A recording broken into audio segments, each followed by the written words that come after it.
Based on an online rumor, the New York Special Victims Unit raided a Chinese restaurant. The tip claimed the basement was being used to hold underage girls and force them into prostitution. But the owner denied everything, calling it all fake news, and on top of that, said he and his staff had been receiving death threats over it. Then, out of nowhere, things escalated. You! Gotta go! Where are they? The girls. Where? I don't know. What girls? The girls in the basement? The ones for sale? First, I need you to put that gun down. Maybe. How do I know you ain't in it? Hey! We're not done here! Oh, yes, we are. These are police officers, too. Get on your knees. Hand me that gun slowly. On your knees.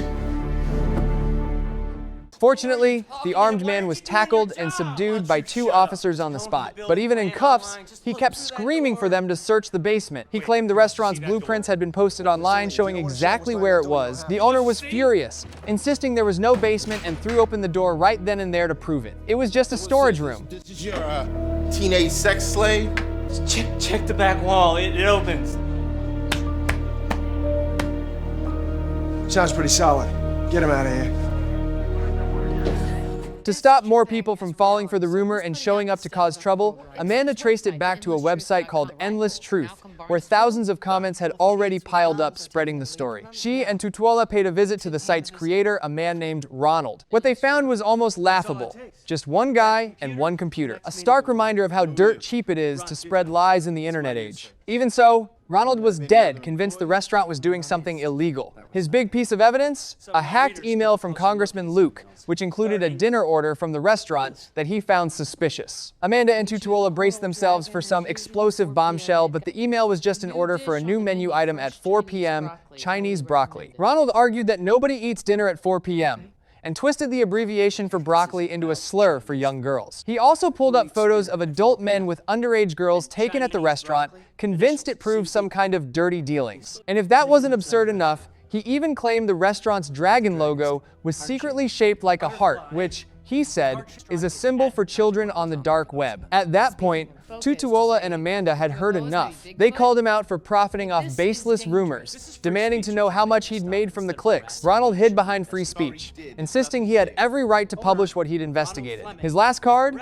A supplier list for the restaurant, which included a man named Fleming, who had once been convicted of sexually abusing a minor. To shut that down too, Amanda and Tutuola tracked Fleming down and learned he had supplied the restaurant with kitchenware over 10 years ago and hadn't set foot there since. His conviction was over 30 years old, and he had long since turned his life around, gotten married, had kids, and started fresh. Ronald's final piece of evidence was just another wild guess with nothing behind it. To keep things from spiraling further, Benson quickly held a press conference clearing the restaurant's name. Congressman Luke was also brought in for questioning, and as it turned out, his email had indeed been hacked, with nothing unusual on his end. It seemed like the whole circus was finally over until Amanda spotted something new on Ronald's website. A devoted follower had posted claiming he'd found an actual child trafficking site on the dark web. Benson immediately recognized how serious this was and ordered the link sent to the department's cybercrimes unit. But these criminals were slippery. The images could have been taken from across the street or from Romania, and they only used burner numbers that never picked up unknown calls. Tracking down any buyers involved seemed nearly impossible unless one of them was stupid enough to use their real name. It was a long shot, but against all odds,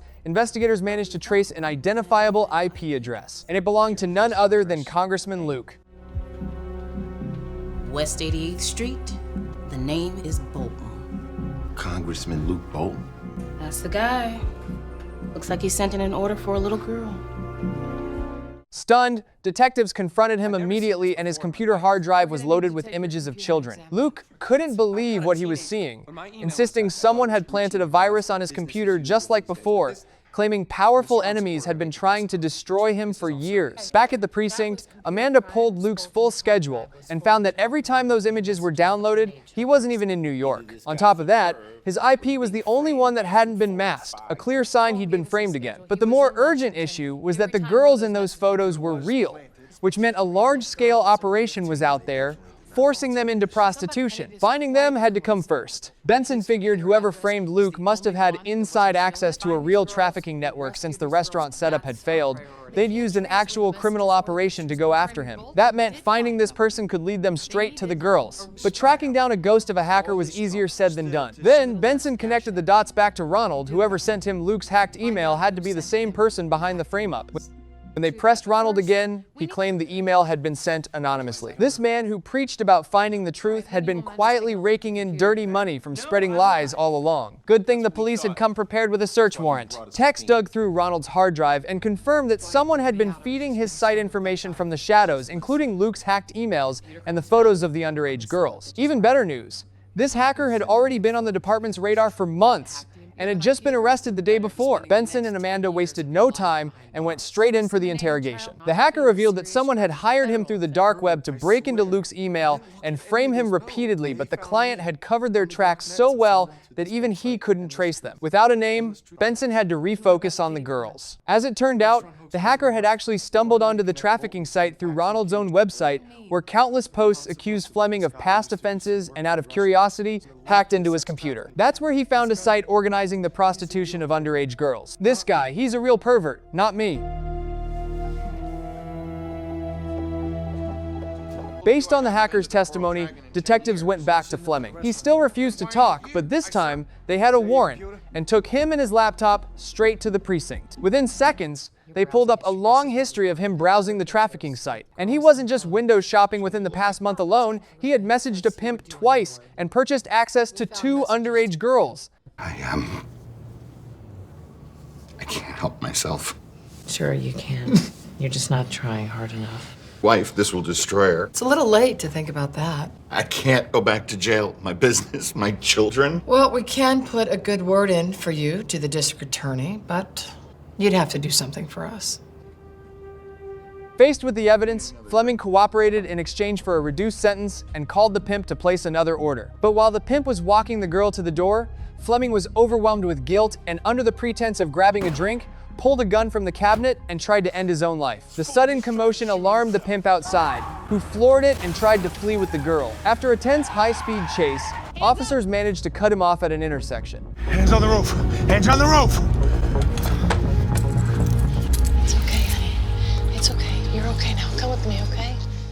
Back at the precinct, the girl opened up quickly. Her name was Mariana. She was from El Salvador, and their boss, Jerry, had been forcing her and 4 other underage girls into prostitution. The pimp, however, refused to admit any involvement, claiming he was just a driver. With no other option, detectives showed Mariana street-level photos of the surrounding neighborhood, hoping she could identify where Jerry had been holding them. She spotted a dessert shop she recognized one they had walked to, which meant it was close to where they were kept. Detectives drove her back to the area, and she led them straight to Jerry's hideout. Officers moved in fully armed, took Jerry down on the spot, and found the 4 girls locked in a basement. Hey, it's okay. We're the police, all right? Everything's gonna be okay. Marianne, where's Marianne? She's good. She's with us. That guy Jerry's going to jail right now. It's gonna be okay. Come on. Come on, let's get you girls out of here. Under pressure, Ronald eventually took down the false claims from his site, but due to gaps in the law, the man who had started it all walked away without a single charge. Even so, the investigation had ultimately led to the takedown of a real trafficking ring, which was something. But just when everyone thought that was the one loose end they'd have to live with, more bad news came in from the restaurant. Congressman Luke, feeling responsible for the damage done to the restaurant's reputation, brought his daughter in for a meal to publicly show it was safe. And that's when things went wrong again. He shouted at him. He thought the girl he was with was... I know. So he shot him.